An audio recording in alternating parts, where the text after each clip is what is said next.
Hello, hello. It's just me for now. But as this records and you watch the recording, you won't know you're just speaking to me. We'll wait and see if anyone else gets on live.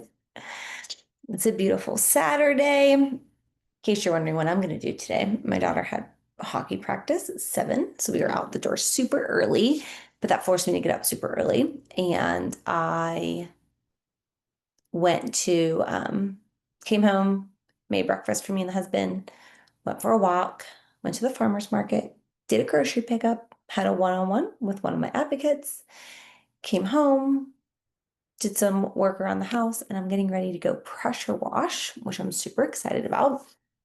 I find pressure washing to be one of the most satisfying jobs to do around the house. It can hurt your arms because it's heavy over time, but I love to pressure wash. It's one of my favorite things. Favorite. So we are hosting my daughter's hockey team here next weekend, and we never pressure washed in the spring because my husband was getting ready for surgery, which many of you all know that. So it wasn't a priority then, and I feel like it is long overdue. So that's what we're gonna do. We'll see if anybody gets on live. If not, I'm just gonna give it a whirl and get going. Close out of this window and this window. The windows I closed out. In case you're curious about my personal life, I'm creating a 40th birthday gift for my best friend. We've known each other literally our entire lives. Our moms are friends. So I put together a list of 40 of my just 40 memories that come to mind, my background. Yeah, that's funny. It's probably also distracting. 40 memories from just our lives. I typed them all up. And then I wrote like a little poem and I'm creating like a little thing in Canva to give to her. Not that any of you asked, but I'm going to go ahead and dive in. What I wanted to share with you guys today was all about just your gut health and inflammation and how helpful that is in understanding just your overall life. This is distracting. Could take the blur off. Usually I have the blur on because I usually have like kids. It was summer. So kids running around in the background, they're not here today, so I could turn that off. I don't even know how to turn that off. Let's see if I can easily turn the blur off. No, because I don't know how to do that. So, okay, we'll have to just deal with that. But what I wanted to talk to you guys about today is your gut health and how that plays a role in your overall health and how you feel. And when we talk about hormone health, we're talking about our pillars of hormone health. We have our cortisol and our stress response, our thyroid, our blood sugar, insulin balance, and we also have our sex hormones. Like those are kind of your different aspects of our hormone health. And they're all interconnected, but the web in which they all lie, where they sit, is on our gut health. And if you could have all these things going good, but if your gut is out of balance and not supported in the right way, it could throw other things off. And I think so often we think we're doing the right things. We are exercising and eating right, but we're not managing our stress, or we're managing our stress and exercising and eating right. However, our gut is out of whack because we just got off 2, 3 rounds of antibiotics for whatever reason.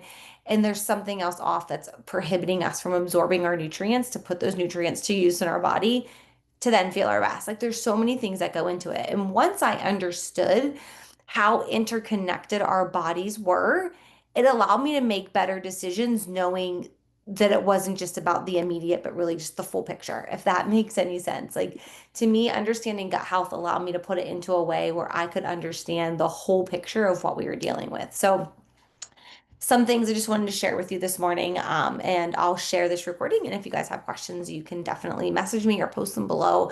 But 70 to 80% of our immune system and our inflammation control lives in our gut. So your gut lining is home to trillions of microbes, of immune cells. That's really your body's frontline defense system. When the system is strong, which is what we want, it helps regulate inflammation, fight off pathogens, keep your body in balance. However, when that immune system, when your gut inflammation, all that stuff is compromised, it can trigger inflammation that impacts not just your digestion, but your energy, your mood, and your skin health. I think one of the really like big things to understand is when something's happening with your skin, when something is happening externally, it's often a sign that internally something is off. So like I even had a rash on my leg a couple days ago, and it wasn't about what did my leg come in contact with, but rather what did I do differently? What's happening in my body that could have caused this rash to come out? And I think once you understand that way of looking at things, it allows you to treat the root cause and not the symptom. I didn't put a cream on this rash on my leg. I asked myself, what is it? Is it inflammation? Did something I eat disagree with me? Like, what's going on? And it allows you to get curious and not just put a band-aid over things, if that makes sense. So, some things that you can think about. We obviously, if you're using Hydrate Detox, you're getting an awesome prebiotic in your gut every day. So D111 strand, it is patented, it is proven to duplicate the good bacteria within your gut. So if you're already using Hydrate Detox, that is one step to ensure that you are taking care of and supporting your gut health. Something to think of. If you end up on an antibiotic for any reason, you really want to be diligent about your pro and prebiotic, not just in the supplement form, but you can also do it through food. Things like sauerkraut, kimchi, kefir, certain yogurts, not like the sweetened candy-ish yogurts, but a good yogurt can give you um, that good bacteria in your gut as well. Something that you want to think about is the gut lining, interior gut lining. Goodness, sorry. And when you use, so our collagen, just kind of shameless plug for our collagen. I know many of you are already using it, but this was something that, again, once you know better, you do better. And once I learned this, it really opened my eyes because I think there's so many things on the market, guys, that can get us confused on what we're doing and what we should be doing and what's right and what's not. And I used a collagen that was type 1 and 3 for a long time. And my skin, my hair, my nails, they were great. Like my nails grew, not like they're doing now. I didn't have the flyaways that I have now because my hair's really growing. But when I switched to the Hue and Grace collagen with the type 2, you're also getting that internal support, your interior gut lining, your joints, the collagen, or not collagen, clearly, the cartilage within your bones is supported through that type 2 collagen. And that was a big eye opener for me. I had always had wrist pain. That was something that really helped. I also was diagnosed with Crohn's disease when I was 21. So my gut health has always been a focus point. I never knew about type 2 collagen and how that could help. But once I made that switch, I understood that now I'm supporting how my body actually absorbs the nutrients that I'm putting in it, not just going through me and peeing them out. So again, when you know better, you can do better. When you understand more, you can make smarter choices. Okay, so leaky gut, food sensitivities, poor digestion, and how that shows up in your skin. I kind of mentioned that a little bit. That's something else I wanted to touch on because, like I said, I am someone who has suffered from Crohn's disease. I understand what it's like when your gut is completely out of whack. I've been able to heal that on my own without medication through changes I've made in my own lifestyle. And I also now know what it's like to have a solid microbiome gut health. So I wanted to share this because when the gut lining becomes compromised, leaky gut, which is such a common thing here, especially in America, partially digested food particles and toxins get into our bloodstream. That triggers immune responses that show up as acne, as puffiness, rashes, like I mentioned, or even premature fine lines on your face. This can all be as a result of leaky gut type symptoms. Food sensitivities, poor digestion can drive systemic inflammation, which your skin often reflects first. So, if you're someone like me who has suffered from adult acne, some things that you can think about eliminating gluten and dairy. Now, I know those are really hard. I actually think of like our teenagers today, and even just me as a teenager, I'll use myself as an example. I had acne as a teen, and I remember thinking, like, is this going to get better when I get older? But when I think about what I ate as a teenager, it was dairy and gluten, pretty much 24 and fried foods. 24/7. My diet was awful. My daily nutrition habits were horrendous. No wonders my skin looked the way it was. My skin was screaming at me to make some changes, but I didn't know better then. I went to get a facial. Gosh, this was probably, I'm going to say 8 years ago. I'm talking to the girl, and I used to really struggle along my jawline with cystic acne, like those real big bumps that you couldn't pop them. They just hurt and were like these big swollen bumps. And I was talking to her, and she's putting these great products on. And at that point, I had tried like every acne line known to man. Nothing was working, nothing was helping. And she said to me, "Do you eat a lot of dairy?" And I was like, "No, not a lot." And I'm like, I have yogurt. I might put like cheese on my salad. I have ice cream with the kids occasionally. And at the time, I actually was drinking a shake that had dairy in it. And she's like, "I know that doesn't sound like a lot to you." She goes, "That's actually a fair amount of dairy." She goes, "Humor me. Try swapping some things out. Instead of cheese on your salad, put avocado. Instead of the yogurt, try something else." Honestly, I feel like the coconut yogurts and almond milk yogurts, they don't have the protein in them. So they're kind of just like, I don't know. I've yet to find a yogurt that I really love that's actually good for you. I've tried some of them, but she's like, cut out the yogurt and then just switch from a whey-based protein that you're using to a plant-based one that doesn't have the dairy. I remember going back a month later. It took some time, and my acne was so much better. From that day, I have been someone who is voluntarily dairy free. Now, don't get me wrong, I still go out and get ice cream with the kids every now and then. But what I found was when I eliminated dairy, my skin was so much brighter. When I eat dairy, I usually see it coming out on my jawline. So honestly, I'll pick and choose when I want it. I know it's not like an allergy that's going to hurt me, but I know that it's my body's telling me I don't like when you eat dairy. It causes inflammation. It triggers this response. Similarly, I've done the same experiment with gluten. I've been gluten-free for, gosh, probably a good 15, 16 years. I pick and choose when I eat it because it's not an allergy. I still have birthday cake if I'm somewhere. I do. I eat gluten on occasion, but a typical day, the meals that we cook for our family, we do not eat gluten because through doing elimination type things, I found that gluten is a sensitivity, not an allergy, but my body doesn't react to it. Now, I did find when I went to Italy this summer, I could eat the bread and I could eat the pasta and I wasn't bloated and I didn't have trouble going to the bathroom. But those were things that it's made a little differently. And I wish we had different outcome here, but we don't. So, all that to say, things that show up in your skin are usually signs of your body talking to you.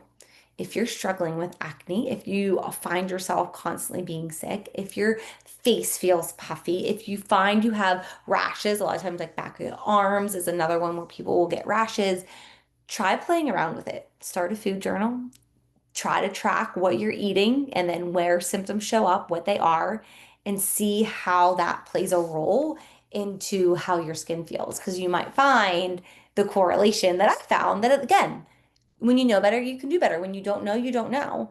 Once I knew that connection, I would make the choice to avoid certain things so that I could feel my best. Okay. Okay, so some things, habits that could be beneficial for your gut health. So your gut's going to thrive on variety of nutrient-dense foods. Think lots of colors. We've heard it before, eat the colors of the rainbow. But the more variety you have from a like fruit, vegetable, even just seasonings and spices, those are all things that can support your gut health.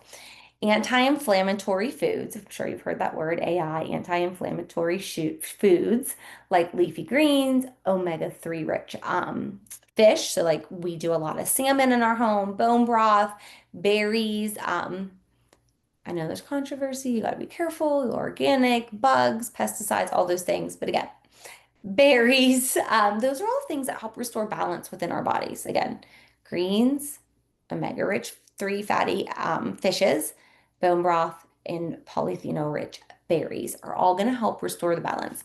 Blueberries are something that I love. Eating variety is something really good though, and this is something I took note. I've eaten blueberries every morning for like years.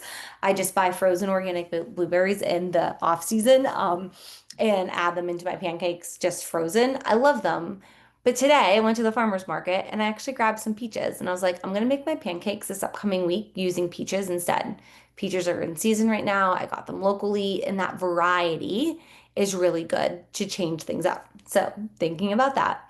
Another habit that you can think about that will help improve your overall gut health is chewing your food thoroughly. Something that I remember Kaylee had shared on one of our calls was just before you sit down to eat, take like 4 deep breaths, putting your body into a parasympathetic, your nervous system, settling your body before we run around, cook food, sit down and inhale the food.